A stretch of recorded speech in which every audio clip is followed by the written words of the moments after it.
Welcome back to class, everyone. And now we're doing gym leader class. So time for the lecture. I'm so glad the teacher allows us to have biscuits and milk during class. Alright. Why wouldn't he? Let's talk about dual type Pokemon. Welcome to gym leader class. Since you keep attending my classes, I guess you must like what I have to offer. I certainly am glad. Today I would like to talk about types. The lesson is a little long, so please try to stay awake. He knows when he's in sleep-inducing. This game is attacking me. You already know that so. There are two types. Fall asleep in class a lot, Dwibs. For example, consider a grass and poison type Pokemon. The power of its grass and poison type moves will be multiplied by 1.5. Ah, you knew that already. Good. Then I'll explain further. Yeah, and yes, to notice, we have an horsey there as the scrolling thing. A dual-type Pokemon also has two sets of type matchups. This is especially important when it is attacked. Do you know type matchups? Double damage is inflicted if a move is super effective. If it's not very effective, the power is halved. If it has no effect, its power is 0. He's going somewhere with this, don't worry. Consider this a little review. There's like 14 pages in this, so he was right when he said it's long. When the dual-type Pokemon is attacked, the two type matchups are multiplied. This is how it works. Type 1 times Type 2. Perhaps I should explain a bit further. Allow me. Come on, very fast. Okay. Say a dual-type Pokemon is hit by an attack. Also assume that the type matchup of the attack move is good against both types. In this case, Type 1 takes double damage, and Type 2 takes double damage. Now multiply the two damage multipliers. 2 times 2 equals 4. In other words, the move's power is quadrupled. Like using Thunderbolt on Gyarados, for example. Or Earthquake on Magnemite. That's why they had to make the crotch of the levitation ability. It's mega effective. Or Hydro Pump on Charizard. For example, let's say a fire and rock type Magcargo is hit by a water type attack. As a water attack is super effective against both Pokemon types, the damage would be 4 times greater than normal. The opposite could also occur. Consider this. Type 1 halves the damage, and Type 2 halves the damage. Multiplying these, we get a half times a half equals 1/4. So in this case, the Pokemon would be hit with only 1/4 the usual power. So Really rare, kids, if you want to get good at Pokemon, you need to be good at math too. An example would be Bug and Poison type Spinarak hit by a Grass type attack that's not very effective against either type. Begs the question, what the hell were you doing pitting that Pokemon against him? How about this situation? Type 1 takes double the damage, Type 2 halves the damage. Multiplying the damage multipliers, 2 times 1/2, we get the combined damage multiplier of 1. In this case, the poor Type 1 matchup is rectified by the favorable Type 2 matchup. That's the teacher, Ask Ketchum told me that you can defeat them by using creative means, like managing to strike a stone Pokemon for a lightning rod. Okay, look, that was like 20 years ago. Let it go. The other type Lantern and similar Pokemon managed to. This one should be obvious. Keep in mind, Edge, this game was quite a while ago. You say that, Edge, but that the first movie recently got a remake, so no, it actually is recently back into, you know. As you yourself said, that the time is a flat circle. Yeah. In other words, the point is, if one type has 0 multiplier, obviously it will make 2 times 0, so equals 0. So even if the other type is super effective, the other one being 0, of course, will nullify it. Let's say Poison and Flying type Golbat is attacked by Earthquake, a ground type move. According to type matchups, Poison type Pokemon that take double damage from ground type attacks. But because ground type attacks have no effect on Flying type Pokemon, the multiplier is 2 times 0. The ground type attack can't inflict any damage. As I have just shown, dual-type Pokemon may have more weaknesses and are cleverly covered for weaknesses. This is just one of the wonderful mysteries that surround Pokemon. So there you go, kids. If you want to get good at Pokemon, learn math. Welcome to the wonderful world of Wonderful, is it not? It's like we're back in school. Isn't that fun, kids? No. I think Red is enjoying it. Look at that. Which type of move will inflict quadruple damage on fire and rock type Pokemon? Also, Red, what are you doing here? Go back to Gen 1. Joe, but to be fair, he had to make a basis for becoming the badass he is. But Red, in Gen 2, you're supposed to be sitting on top of a mountain for the rest of your life. Easy grass. We'll get to it, because these games have the Gym Leader Castle stuff that references that. Anyway, multiply damage. Okay, this lesson is everyone's favorite topic. Match up math. I will show you how much damage can vary due to Pokemon types and type matchups. Well, look at it. Here's how I look at it. Might take offense to that because math does not always agree with her. Well, here's the thing. I actually do appreciate this particular part of how Pokemon works because, again, hey, look at it this way: any kid's game that's encouraging the kid to try to learn math is doing something right. I snark, but no. Honestly, I've always argued that a lot of education would flow a lot better with much more kids if video games were used, so kudos where it's due. At the damage at most, the damage could be quadrupled. At worst, it may not inflict any damage. Obviously, the amount of damage inflicted could vary a lot. Actually, there are other multipliers. If the Pokemon's type... I was not aware you were a Baldy fan, Tio. If the Pokemon's type and the move type are the same, the move's attack power is multiplied by 1.5. Hitting a weak spot means double damage, he means critical hit. Let me give you an example. Let's say an electric-type Ampharos is battling a water and flying-type Gyarados. Ampharos uses Thunderbolt. If the attack becomes a critical hit, 1.5 times quadruple times double. Yeah, because Ampharos is an electric-type move. The electric-type... we already talked about this. So what happens? It's basically a one-hit kill. Basically, yeah. Surprisingly, nowadays, that's not always the case, given extra multipliers involving a Pokemon's like, mood. For example, using the move Resistance can let you survive with 1 HP. Not just that, here. Remember, if your Pokemon is a certain mood, that can sometimes make it sturdier with its defense. It's the extra meta gameplay scene. Stats like Shaco, for example. You know what's funny, actually? Nowadays, we do have a meme where some people who care all about the extra nitty-ditty details are the ones who are not about having fun. Yeah, basically. Come on, Pedro, press A, please. Thank you. Multiplying these factors out, we get 1.5 times 4 times 2 equals 12. Kapow! That's 12 times the normal damage. So if you're lucky, an attack can inflict up to 12 times the move's normal damage. That's a lot of damage. That's a lot of damage indeed. If a move's base power is 10, its power could be multiplied by 12 to make it 120. Isn't that spectacular? That's why it's critical that you pay attention to type matchups in battle. Or you could be on the receiving end of them. Exactly. See? Alright. Since you seem to understand everything, here's a question.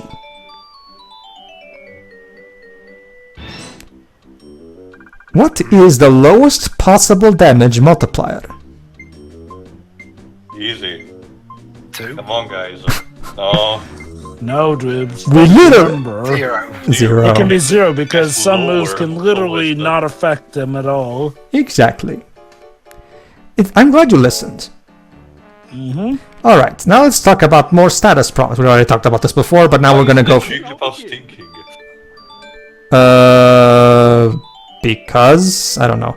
Normally status problems do not double up. However, I imagine you have experienced situations in which a Pokemon suffers from more than one kind of status problem. I personally have had a Pokemon that was both paralyzed and confused at the same time. Oh, I hate when that happens.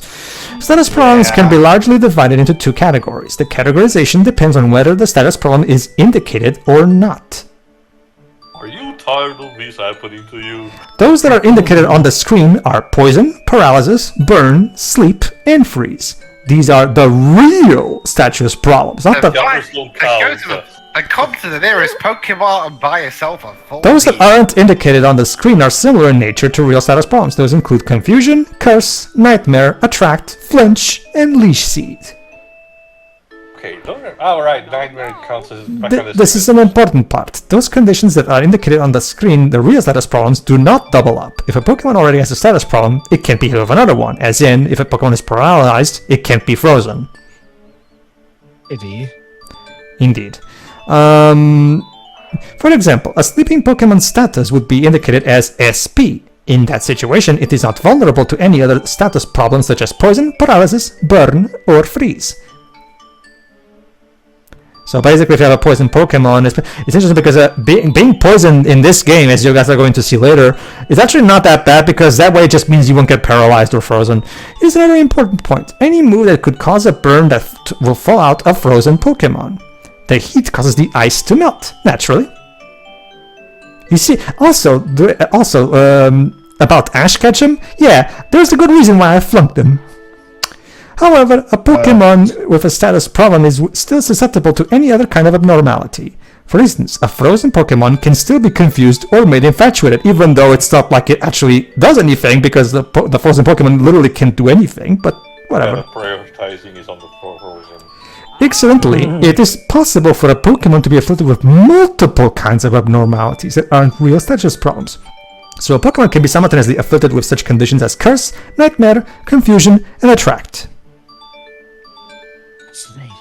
Fascinating, isn't it? This music is becoming closer the more I listen. However, these abnormalities are entirely lifted if the affected Pokemon... But from that, Hajime Wakai did the music for these games. You probably know him as the sound director of Breath of the Wild. If you switch out a Pokemon, then switch it again. It will be cured of any status problem. Of course, if it were me, I would use Mean Look to make it impossible for the affected Pokemon to switch. What a rapscallion you are, Professor. He's one of those players. Hajime Wakai is a veteran composer for the Zelda series, and he recently became the sound director of the series with Breath of the Wild, and now Tears of Kingdom. Anyway, but yeah, I actually really like the songs he made for these games. Are the following, which loses effectiveness if Pokemon switch? Apes? You want to answer too? Confusion. There you go. Okay, that's it. That's correct, Theo. I'm glad you listened to my lessons carefully. And now your destiny shall be fulfilled. Exactly. Now, let's talk about moves and trainer battles, specifically set damage moves. Do you remember the set damage moves? Those are moves that inflict fixed amounts of damage, regardless of the attacker's and the target's types. So yeah, moves that are incredibly constant about how they act. Moves like Sonic Boom, Dragon Rage, Nightshade, and Seismic Toss. Do you remember them now? With these moves, there is no need to worry about attack or special attack stats. Here's why. For example, let's say a Gengar uses a Ghost-type move. The move's power is multiplied by 1.5. However, Gengar's attack stat is relatively low. So, what to do in this situation? A Ghost-type move is a physical attack. Its power depends on its attack stats. In that case, it may be more effective to inflict a set amount of damage using Nightshade. Yeah, a lot of opponents in Pokémon Stadium can do that. When is a move more effective? Find out. Then use your moves accordingly. Then you'll be ready for the gym leader class. Let me explain some key points on set damage moves. Yeah, because it becomes very useful when you're fighting tougher opponents. The power stays the same even if stats are raised or lowered by support moves. However, it is possible to change accuracy or evasiveness using support moves. So yeah, there is still the...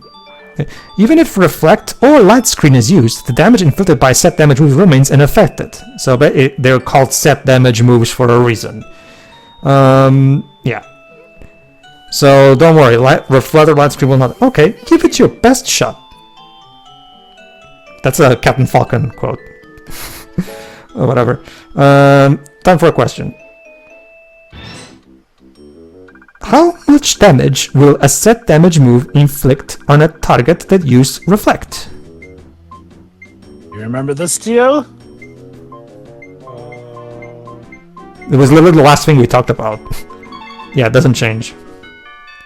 Okay, that's it. Red is paying close attention at school, so... Well, how do you think he got so good, Joa? Because he was taught by Earl. Anyway, when I was discussing moves and tactics in the trainer class, I covered the two moves of Fly and Dig. Do you remember? I told you that both moves avoid damage on the first turn, and I described some tactics that take advantage of that fact. Of course, even these moves do not protect the user against the status abnormalities such as Curse or Poison, but there's more. There are actually moves that can strike a Pokemon while it's using Fly or Dig. Moves that can strike a Pokemon that's using Fly. They include Thunder, Gust, Twister, and Whirlwind. Yeah, for some reason, Thunder always hits if your Pokemon's flying. That makes sense since you know Lightning move and I guess. Sky. In particular, Gust and Twister double in power when the target uses Fly. If a Sandstorm is blowing when a Pokemon uses Fly, the Pokemon will be hurt. There are also moves that can attack Pokemon that's using Dig. They include Earthquake, Magnitude, and Fissure. The moves Earthquake and Magnitude are double in power when the target Pokemon is using Dig. Where's the Pokemon using Dick for a second? I was like, what? What's up with you, teacher? Oh, yes. Go to 16 or something. Even if Pokemon use Wrap or Clamp, it's still possible to use Dig or Fly. However, your Pokemon will still be hurt by these restraining attacks while flying or underground. 16-1. Sure. Alright then, we'll count you in. Also, if a move like Mind Reader or Lock-On is used, the attack move in the next turn will strike when a flying Pokemon or a Pokemon underground. Alright, Dwebs, get ready, we're getting close. So, as you have seen, the range of tactics open to you has widened even further. That's why it's so important to try to predict what your opponent might do in battle. Click. And go. There you go. Alright. And now, let's take a question, even though you missed the entire lesson to us. Well, tough luck, dipshit. I had to go to the bathroom. Tough luck, dipshit. Which move will inflict double damage on a Pokemon using Fly? Oh, I know this one. Ancient Power? No, it's Twister. Twister! It's already here. Jover only said that after the thing popped up. That's right. Little did you know that flying Pokemon are weak against really bad Disaster 90s movies. A key point maybe for you're a winning. bit behind, Dibs, because I actually said it right before the answer ticked down. A key point for winning at the stadium is to teach your Pokemon a variety of move types. Let me explain. If a Pokemon's type matches the move type, the move's power is multiplied by 1.5, correct? But this could trip you up. If a Pokemon has only this one type of move, it would be at a great disadvantage against a Pokemon of a poor type matchup. Professor, are we going to do anything about the poor horsey trapped in that vial? No, that is my pet horsey, and I keep him there because. For example, take the Fire-type Pokemon Typhlosion. It certainly is a tough Pokemon, but what if its opponent is a Water-type Pokemon? If Typhlosion only has only Fire-type moves, it can inflict only half the damage. But what if it also knew Thunder Punch? Ah yes, this inflicts double the damage. You could catch your opponent off guard. This is why Water type is the most recommended, because it can learn Ice and fuck over Grass types. If Typhlosion also knew the move Earthquake, it could get Fire, Poison, Electric, Rock, and Steel-type Pokemon with super effective attacks. Think of balance when making Pokemon learn moves. And then there are the HM slaves. Yes. Like Rattata. Yes. In cup competition, you will face a wide variety of Pokemon. It would be very hard to win all the battles without first preparing your team to contend with every type of Pokemon. He's not wrong there, by the way. Imagine having one of your starters be the HM slave. In conclusion, the key to battling is to use different types of Pokemon and moves. If you heed this advice when assembling your team, I am certain you will conquer the stadium tournaments. On to victory! I still love the fact that Gyarados can use Fly. Well, he is a flying Pokemon technically, so... Which move is super effective against Water-type Pokemon and can be learned by Typhlosion? Just went through there. Yeah, Lisa? it's...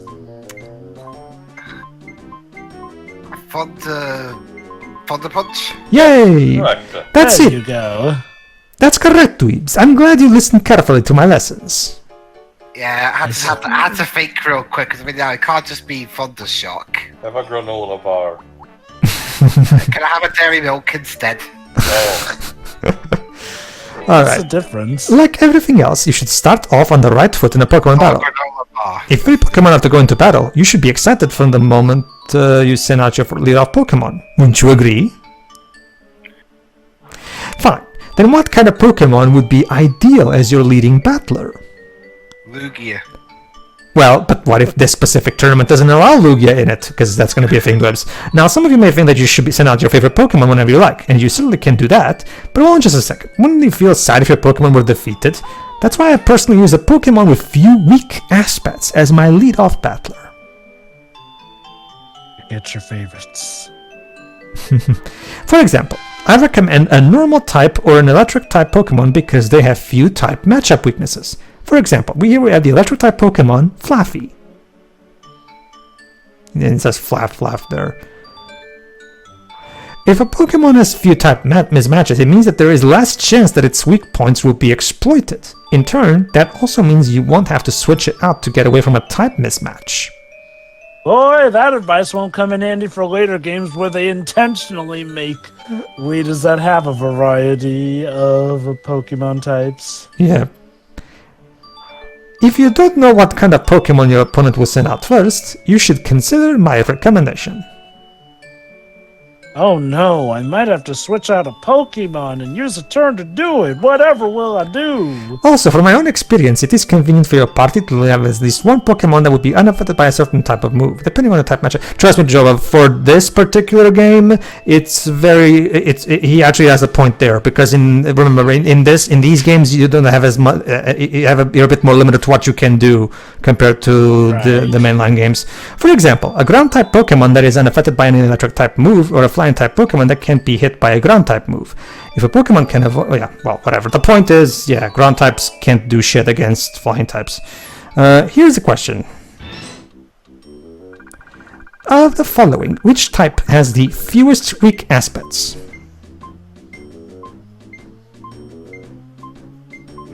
I think it's normal. Normal? That is correct. It's only weak to fighting. I'm glad you listened carefully to all my lessons, Tailwind Dweebs. Thanks. It's funny, because in the mainline games, normal Pokemon can't do crap against ghost types. It was more about Well, it's the same thing here. That they had. An unnecessary Pokemon switch could be disastrous. Haven't I taught you that? Because switching uses up a turn, the opponent may hit the switched-in Pokemon as soon as it appears. But there is such a thing as waste-free switching. What do you suppose that could be? Here's one example. Switching a Pokemon that is unaffected by the opponent's attack. This switch is one that gives priority to defense. Anybody ever have one of those dickish PvP matches where both players constantly switch out their Pokemon because of crap weakness? Jova, in this very playthrough, you're gonna have moments where that happens, so look forward to that. Try this scenario. It's not a relatively recent thing. No, it's not. I assure you it's not. In that case, switching a flying type. What am I saying? Even as early as the first Pokemon game, you could play with other players. Yeah, that is true. Even if the opponent launches an attack at the switched-in Pokemon, if it is unaffected, then the switching wasn't a waste of time. This is not a waste of time, I swear. Switching in this way gives you a distinct advantage. The opponent's best moves are made totally ineffective against you. Of course, this might prompt your opponent to switch out. For example, if an opponent is in the middle of doing Dig, switch to a flying type Pokemon. That way his Dig will go completely wasted.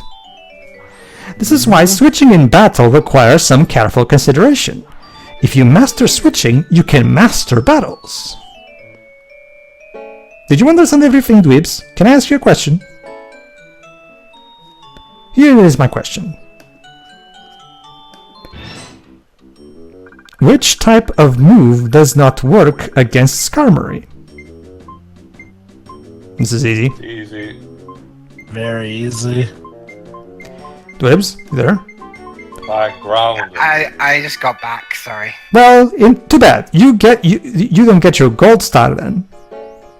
I mean, hey, you haven't been burped as long as Dedges, so I guess that's kudos. Yeah, at least I'm not tardy.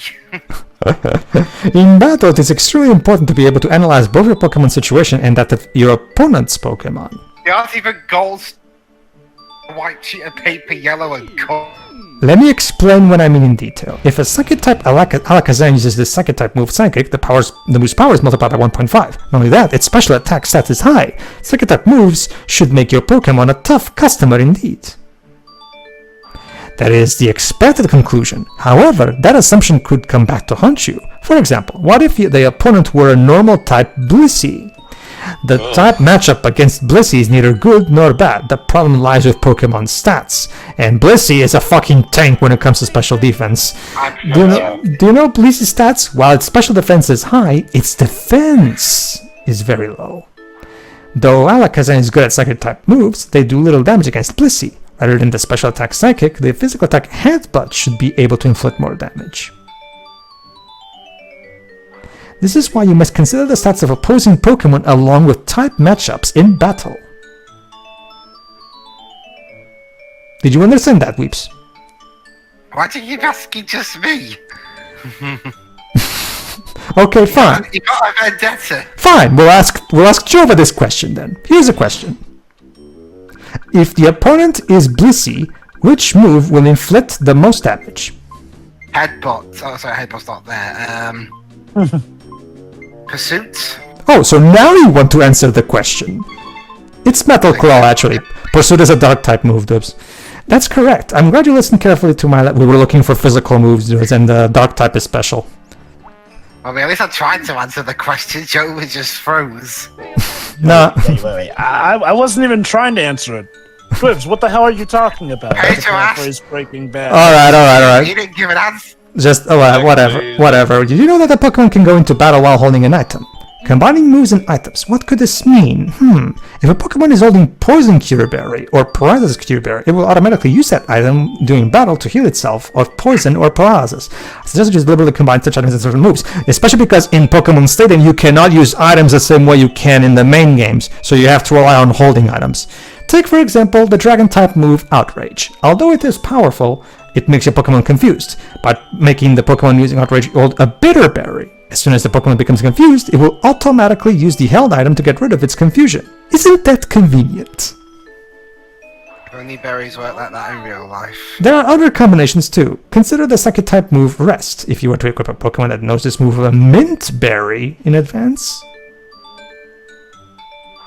when it falls asleep, its HP will be restored and any status problems eliminated. Then it will use the Mint Berry to wake up. So instead of having to wait 2 turns, it will be ready to battle right away. So basically... I used to think that berries originated in Gen 3 before I was aware that... Oh no, there was actually Gen in between this and that. Yeah, it was Gen 2 that introduced holding items. And yeah, as you can probably guess, yes, you should definitely have your Snorlax wear a Mint Berry. Under Stadium rules, however, your party Pokemon are not allowed to hold the same kinds of items. The whole items must all be different. Therefore, you should carefully consider the combinations of items in Pokemon. I'm guessing this was a thing exclusive to Stadium? Yes. Because, yes. No, I recall, no, plenty of Pokemon were able to hold. Oh, no, they were. No, in the mainline games, yes. It's just that... Okay, hold on, I'll answer. Iceberry Carrot, which status problem? Frozen? Obviously. Basically, Jova, think of the Stadium games as a way to test your Gen 1 and Gen... Burn! Oh, it wasn't frozen. Oh, yeah, okay. That's correct. I'm glad, yeah, because it's ice and it cures burn somehow. Whatever. Your teacher was wrong. Notes on eggs. Let me just quickly explain.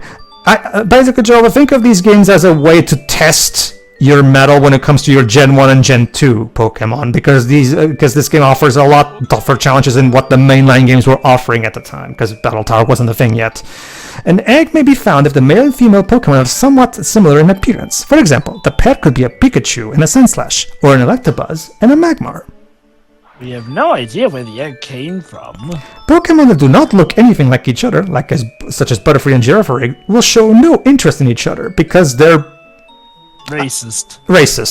This is why you get weird shit like Husky. Well, actually, it's Pokemon. It's Pokemon. According to the Pokédex, the Pokemons are kinds. So kindest. Whatever. The Pokemon pair, blah, blah, blah. By the way, a Pokemon that hatched from an egg may have more moves than the time it reaches level 5 than a regular Pokemon would. Basically, breeding moves, basically. It may even have the same moves as its parents. What kind of extra moves may be learned? You can learn about that in the library. Number 1. TM moves. If the Pokemon in the egg can learn a TM move, and its male parent knows that same move, the baby will be born with that move for some reason.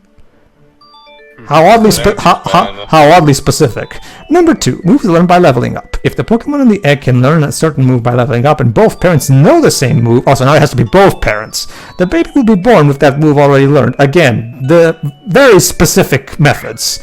If 4 or more moves can be inherited, moves the Pokemon would normally learn before level 5 will be forgotten, starting with the one learned at the oldest. So keep that in mind when you're... Incidentally, a Pokemon that comes from an egg will be hatched as a completely unevolved form of the female parent. So keep that in mind when you're pairing up Pokemons of different kinds. If, for example, the female Pokemon is a Raticate, the egg baby will be a Rattata. All baby Pokemon will hatch at level 5. That will give you plenty of opportunities to raise them the way you want. Some Pokemon only hatch from eggs. Wouldn't you like to see them? Yeah, the Gen 2 introduced the baby Pokemon thing. So here's a question. If Azumarill is the female parent, which Pokemon will hatch from its egg? Easy. Yeah. Dwebs? Well, Marill. Obviously. Okay. Yeah, because I'm half expecting these things to be trick questions. Dude, you're supposed to be the Pokemon fan come of on. us. Come on, relax. All right. They're not gonna make trick questions for kids like this. They're trying to educate them. In fact, before we take the written test, let's first take a look at the egg groups. All right, let's check by name. So yeah, think of this as your Bulbapedia of the mid-90s, basically. It doesn't have all the information yet because you have to unlock some of them, because basically your reward for completing all the classes is more information in the library. So you do have a good motivation for getting through this mode, to be fair, because remember, this was very useful back in the day. So actually unlocking all the info in the library was actually very useful. This game came out in 2000, so I'm sorry, what? This game came out in 2000 in the West. Well, remember, at the time, internet was still in its primitive stages. So, like when it comes to mass usage, you know. Here's the question: which move could inflict only a quarter of the usual damage on poison flying type Pokemon?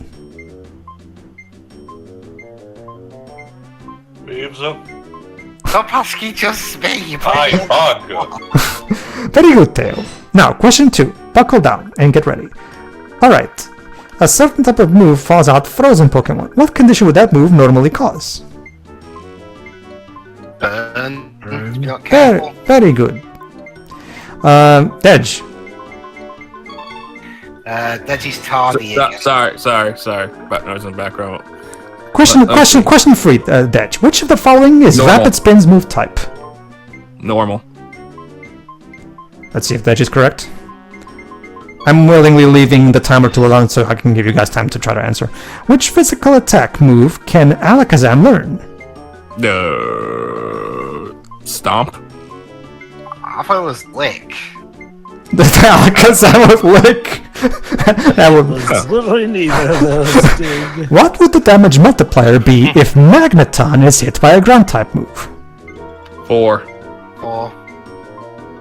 Again, Pervert Gen will be 0 because it has... yeah. Remember, we're working in Gen 2 logic. That's okay. Magnezone is sturdy, so it'll still be times 4. Which old item is useful? Sorry. Go on. I still love how apparently discovering the fairy type suddenly made certain Pokemon now immune to dragons. Okay. Earthquake won't work against which Pokemon? Mr. No way. Hop people. Oh, you're right, Hop. Sorry, I'm thinking of abilities. My bad. Which move is super effective against water type Pokemon and can be learned by Flareon? Not Mega Drain. Is it Spark? Spark? I tried Mega Drain, it didn't work. I actually forgot which one it was here. The following, which type has the fewest weak aspects? Normal. Yes. Mm-hmm. Time. There you go. This is the final question. Which Pokemon belongs to the same egg group as Steelix? Pretty What? sure that's Golem. Yeah. Wait. Why egg group? Well, that's One of the type? arguments. no egg group as in that they can mate with Steelix, Dedge. Oh, it can? Yes. Yes, it can. No, I don't know. 90! And- The most popular thing is seeing who can mate with Wailord. Basically, Dedge, Yeah, big Wailord it's skitty. basically, Dedge, in the library, you can actually check the egg groups and check which Pokemon can mate with which. So yeah, okay, alright. So, now we have the Pokemaniac. Okay, so for the Gym Leader class, I actually will battle these guys on screen because, as you can see, they're of a lesser number, and the strategies involving these battles are much more interesting and therefore worth showing off. But we will only do that in the next part, everybody. So to the next time, everybody, where we will do the practice test. Yeah. See ya. See ya.